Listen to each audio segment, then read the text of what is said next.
a woman. I think someone more educated in the Mormon religion should do a deep dive on that.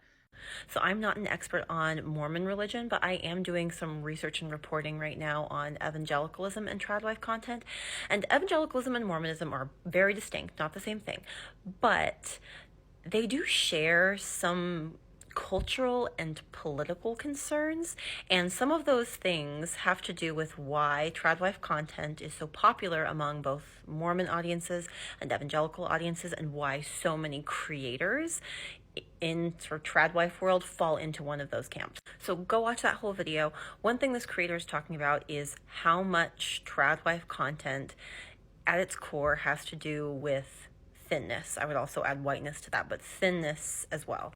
There is a long-standing connection between what we call the Protestant work ethic and thinness, especially for women, and thinness as a signal of virtue. This gets way back into my research on the history of Christian parenting, where one of the first things Christian parents are told to try to instill in their children is self-control, particularly as it relates to food. And this was both a matter of convenience, helping children kind of learn to not expect to eat whenever they wanted, as a matter of, there not being enough food around, but also as a matter of being able to demonstrate having self-control. If you read some 17th century Puritan writing on child rearing, food almost always comes up. And there are a lot of other ways that we sort of connect thinness to ideas of Protestant virtue and hard work, but that's just one.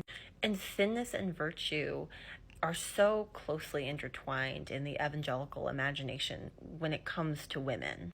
Thinness is evidence of not only self-control, but now of hard work, of a good work ethic. And that's gotten tied into sort of wellness, fitness culture in all kinds of toxic ways. And so I think what we're seeing with Ballerina Farm is sort of the extreme extension of that, where you have a woman who is performing her virtue, performing her motherhood, performing her womanhood, and her thinness is a fundamental part of that.